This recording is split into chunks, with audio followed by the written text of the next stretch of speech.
Class 10 will continue chapter number 10, that is the nervous system. So in the last session we dealt with uh, actions, okay, types of actions, namely voluntary actions and involuntary actions, okay. Uh, Today we'll see the types of involuntary actions, okay, types of involuntary actions which are also called reflexes,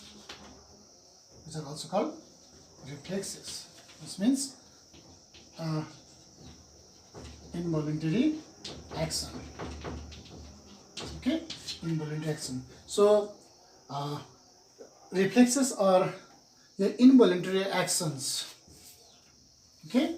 An involuntary action is a quick, immediate, automatic, involuntary action in the body brought about by a stimulus, okay, is called your involuntary action, okay. So that's what we discussed in the last session too. So today we'll see the types of your involuntary actions or reflexes. All right, so they are natural or inborn, okay. And second one is your conditioned, which is also called acquired, okay. So these are the two types of involuntary actions, okay. So first let's talk about natural or inborn reflexes. So natural means natural or inborn reflex actions means those actions which are natural, which are by birth, okay, which are inherited from parents, where the past experiences are not needed, okay. So they are your natural, or inborn activities or inborn actions. For example, you see blinking of eyes, okay, blinking of eyes, these are natural, okay. We don't need to have any past experience for this, okay. Blinking of eyes, coughing, sneezing, so these are all protective response for the protection when something approaches the eyes, okay. Something is trying to come into the eyes, are trying to get into our eyes. What we do, we just happen to blink it. That we need not think for blinking, but it just happens itself, okay. Similarly, coughing also, when during the time of eating, if something goes into the your windpipe, not into the food pipe, but trying to go or is going into the windpipe, that time also we'll try to cough. We happen to cough, so that those food, those things which are stuck there in the windpipe are out, okay. Similarly, sneezing, if some kinds of things or some irritants enter our nose, we happen to sneeze, so that we get rid of that problem. So these are the natural or inborn reflex actions which are protective type. Similarly, salivation, okay. When we eat something, then to support digestion, saliva comes there in the mouth, so that is also natural or inborn your activity, okay. Similarly, swallowing. So with regard to the saliva, okay, with regard to the salivation, let me tell you that this salivation can be cited the examples for both, okay. That is for natural also, for conditioned also, okay. For natural, let's say when we eat something, to support digestion, the saliva has to come out there. Saliva has to has to get secreted there, otherwise that your digestion won't be completed. There will be some problem there in digestion, okay. So that is the natural one. And the conditioned, how come this salivation can also be considered as the example for condition? Let me tell you. See, when we eat something, okay, when we eat something and it is so delicious that you have seen its color, okay, and you have even taken the smell of it, okay. And when you eat such delicious food, then it's experienced to you, that means it's already there in your memory, okay, it's already there in your system. Then when we when you get second time, okay, so before eating itself, when you see that beautiful food served for you, that scented, that delicious food served for you, the automatically the saliva comes because of your past experience. So in that case, that your salivation is your conditioned reflex action. Okay, as I was telling you, the examples, natural or inborn, your activities. Salivation, I've told you, swallowing. When you eat something, you choose for some time, you automatically swallow it. You cannot keep those foods there in mouth for long period of time. It will be swallowed. Okay, in the same way, peristalsis, when you eat something, when you swallow, then the food automatically move downward to the stomach to the small intestine. So like that, the movement is there inside, because of which the food will be pushed downward, and this movement of the intestine or alimentary canal is called peristalsis. So these are all inborn natural experience, your reflex actions, and these are the functional efficiencies actually. Okay, salivation, swallowing, peristalsis. Okay, these are all the functional efficiencies that come under your natural or inborn reflexes.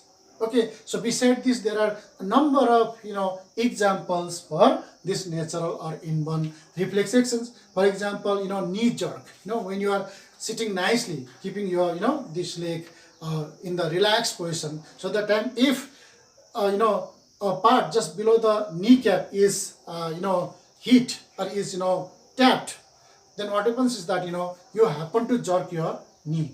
So you do not know that you are going to jerk your knee, but you automatically jerk your knee. Similarly, when you happen to touch a hot object, how fast you would draw your hand, you do not know. So this is also natural or inborn your reflex action. So beside this, there are many. I've told you, coughing, sneezing. So these are the natural or inborn reflex actions. Okay, now let us go to the conditioned one, conditioned or acquired reflection. That means conditioned or acquired reflection is a reflex action which is an automatic, quick, okay, quick means immediate, involuntary action in the body brought about by a past experienced action or past experience.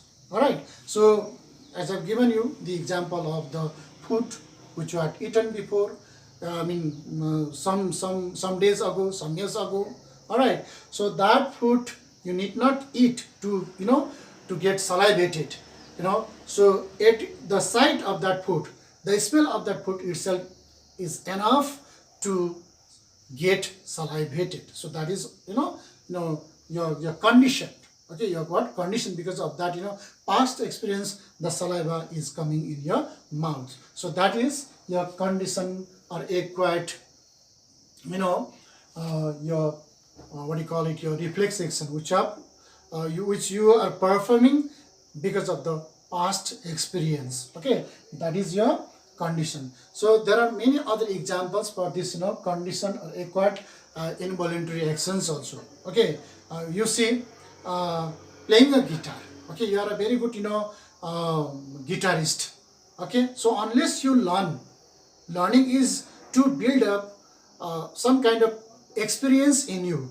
So when you play next time after learning, so that becomes your past experience. So with that with that past experience only, you will be able to play the guitar. In the same way, playing on a musical instrument, okay, playing keyboards there on the playing keys on the keyboards. So these are all the reflex actions that you are showing because of your past experience. And another very common example I'll give you about this condition or acquired reflex action is that you stand up when a teacher enters in your classroom. That means because for the last many years you are practicing this. Okay, so now at this standard, whoever a teacher, whoever comes to your class, that means whether it is the principal or your class teacher or whoever comes, then you automatically stand up and you greet your teacher. So this is also a kind of reflex action in you caused due to your past experience. So these are the conditioned or acquired involuntary actions. All right. With regard to the conditioned reflex action, I just wanted to tell you an experiment done by Russian biologist called Pavlov. Okay, the experiment done by him is known as Pavlov's experiment. Pavlov's experiment. Okay, so in this experiment, he considered a dog. Okay, so then what he did is that he went near the dog. Okay, and he rang the bell, and this ringing of the bell did not affect the dog. Okay, then what he did is that he rang the bell and simultaneously he gave the food to the dog. That means what he did is that he rang the bell and gave the food to the dog simultaneously, and he continued this practice for several days. Then one day what he did, he simply rang the bell but did not give the food to the dog. Okay, so that time, without serving the food itself, okay, without giving the food itself, the dog got salivated. Okay, that means here the sound itself was enough to create saliva in the dog. So from this, what we understand is that dog was conditioned. Okay, dog was conditioned to this practice. Which practice out here? Ringing the bell and giving the food to the dog. So the dog was conditioned to this practice, so that whenever the bell was wrong, the dog got salivated. Okay, so this is how the conditioned reflex action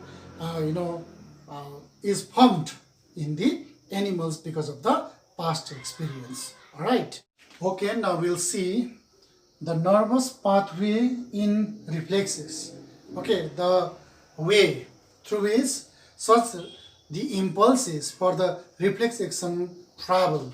Okay, is your nervous pathway in reflexes. So how does it travel? Okay, so this your reflexes, which are an involuntary quick action that take place in the body, okay, is there, which requires a very short pathway, okay, which takes place in a very very quickly. In fact, that's why the path is very short. All right, so where that many neurons are not involved, 2-3 neurons are involved, 2 or 3 neurons in fact. Okay, so where what happens is that whichever at whichever level the impulses or that stimulus is received, all right, so at that level only your spinal cord is involved. It's not that it goes to the up and down of the spinal cord, but to that level, whichever level the that your impulse, or what you call it, your stimulus is received, at that level only that your message goes. Okay, that your stimulus of the change, whatever the stimulus is, that will go there. Okay, so here this is the diagram to show the nervous pathway in reflex action. All right, so you see this is the skin. Let us say it is your receptor. When you see this is the skin where the receptor cells are there, receptor neurons are there, which receive the different kinds of stimuli, okay, like heat, touch, something like that. All right, so after receiving that, what happens is that this will be traveling through here, okay, which means that will be carried by the sensory neuron here, okay, and via the dorsal root it will go to the this your spinal cord itself. That means this is the region of your spinal cord, okay, where you see your association neurons. Okay, association neurons means here you see both motor and your sensory neurons together, okay, which is called your association neuron. So this sensory neuron will be carrying that impulse from here to here, okay, in a very short way, okay, and then it will be taken to the ventral. So that way it will come down to the ventral root, and from ventral root it will go to the spinal nerve, okay, being carried by the motor neuron or motor nerves.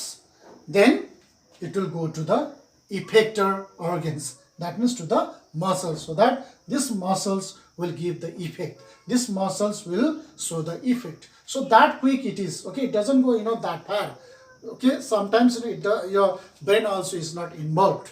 All right, so quickly the action takes place out here, having a very short pathway. Okay, so this is how the reflex action take place, where 2 or 3 neurons are only involved, where such impulses, okay, will not be going up and down of the spinal cord, because you see up and your spinal cord extends right from your medulla oblongata to the second your lumbar vertebra, but it doesn't go that far. So whichever level it come, it is there that your message is received or that your stimuli are received. So at that level only it runs, and finally it will be brought to the effector organs or your muscles by the motor nerve. So this way it travels here, okay, which is your nervous pathway in the reflex action.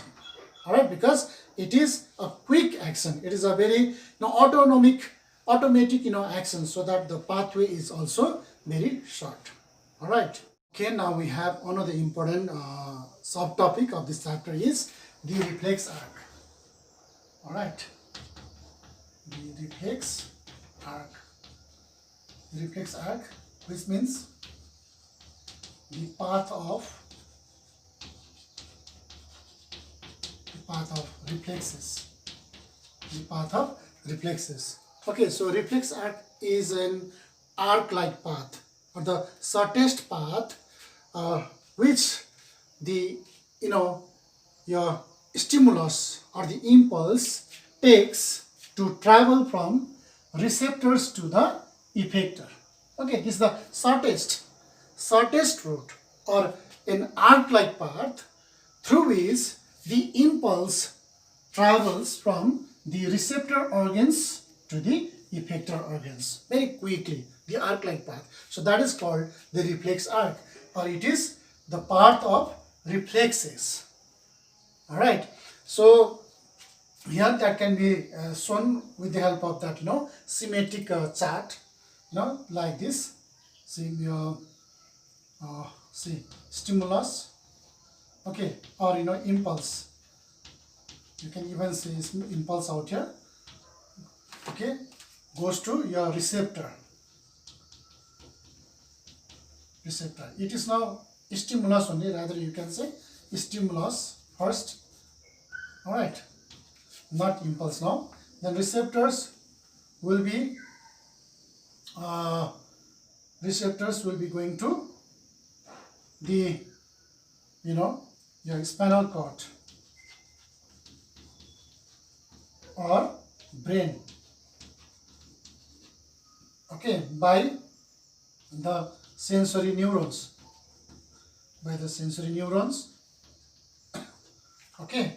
Then from here it goes to the effector organs, spinal cord to effectors.